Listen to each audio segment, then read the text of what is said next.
Hello everyone, this is the second war of season 41 versus PvT. I decided to do some commentary. Don't really know why, just kind of felt like it. I might do it for like the other wars of this season as well.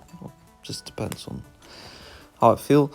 I'm bringing in Corvus, I'm ramping on this Path 6 Kitty Pride. I also have Wax, because I put a Wax pre-fight on 3 of my fights. And then I have Omega Sentinel for one shared fight, which is an Ebony Maw. And no, basically the game plan with Corvus versus Katie is just PS1, get her to like 0.9 bars of power, and then do a full 5-hit combo into an SP2. This basically pushes her to 2 bars, so you'll never have like the risk of her launching an unblockable SP1 into your block. And then that's basically fight over. So next up is this Chavez on Ebb and Flow Knockdown. I've taken this like a lot of times before. It's like a pretty standard fight. It's pretty fun as well. Corvus versus Mystics is always really fun. I do have the Wax pre-fight. It's not necessarily needed, but it makes the fight a lot easier because you don't really have to sidestep or so no MD. Also, the Wax pre-fight gives like increased stun duration, so you can do like a medium attack just before you heavy. I think she was getting a little bit passive, which was a little bit annoying, but she didn't launch the SP1, so it's all fine. And then the SP2 just destroys her, but she was already like very low before I drew it. So yeah, next fight is this Ebony Maw on this Power Snack, which is Omega Sentinel, which is fully immune to. And like the Power Sting, you get like a Power Sting when they get to a bar of power, I think. I do have a Wax on, just because reasons and extra damage and stuff, and I start the fight with the tracking mode debuff. And basically the game plan is just get a tracking debuff on, ideally get like 3, pause your stuff, and then just SP2. And then, I mean, it's the only fight, I can just push him to SP2 or just block all of it. It doesn't really matter. I've like a decently boosted Omega Sentinel with high attack value. Yeah, it's all good.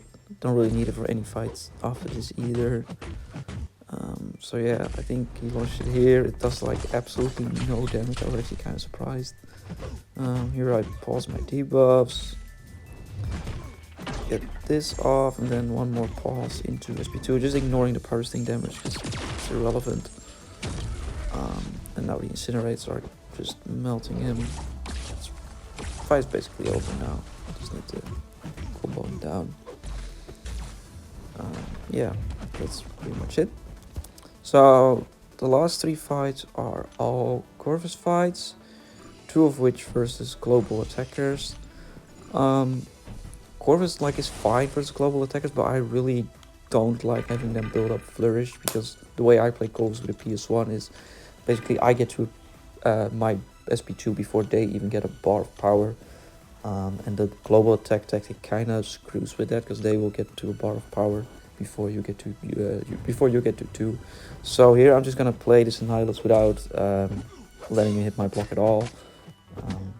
So intercept only and like sidestep him. Here it was a little, he could have launched it here, which would have been very annoying. But yeah, I sidestep him and SP2 and he's pretty much dead. And this is the Push 2099. I mean, he could be a little bit more annoying if the opponent was like running max collar tech, because that kind of screws with you like getting to 2 bars. But I don't really, Corvus should never be dying to a bunch of 2099 ever. So here basically like I did like 3 blocked hits, which gave him more power than I wanted to, but I think here I beta heavy. Yeah, and it's just SP2 and he's just dead. Yeah, Corvus is pretty good. And now I have 2 Glaive charges, but like the second Glaive charge never matters. Another energy refill. Bro, I spent so much units on energy refills. It's actually pretty wild. So yeah, this is the last fight. It's literally just Infamous Iron Man. The only thing I need to make sure is I get to 2 bars before he enters like his regen mode, which like barely happens. I think it was like, he was like, yeah, 19 when I lost it. So yeah, it's just very easy fight. And that's pretty much it. As a BG, we did pretty well. Unfortunately, we did die to a long shot, but apart from that, it was all pretty easy. Fight time is looking good as well, but that's mainly because their defense was kind of set up in a way with I was able to assign like a lot of nuke options, like CGR in this case, because they left CGR open, which was kind of weird. But I mean, I'm thankful for it because CGR is probably the best global attacker tactic gem this season. And then as an alliance, we are currently, I mean, we have pretty much won already. I think we win on time. We only died once, which was unfortunately my BG. BG1 already finished all their fights. And it's like they lost 11 fights or all BG3, but I'm pretty sure we got this in the bag, which is good. Which puts us at 2-0 this season with 5 deaths. I think that's like, that's probably second.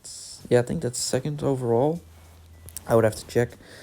But yeah, it's probably gonna get a lot more tougher from now on, with possible opponents we can match. So yeah, have a good one and see you later.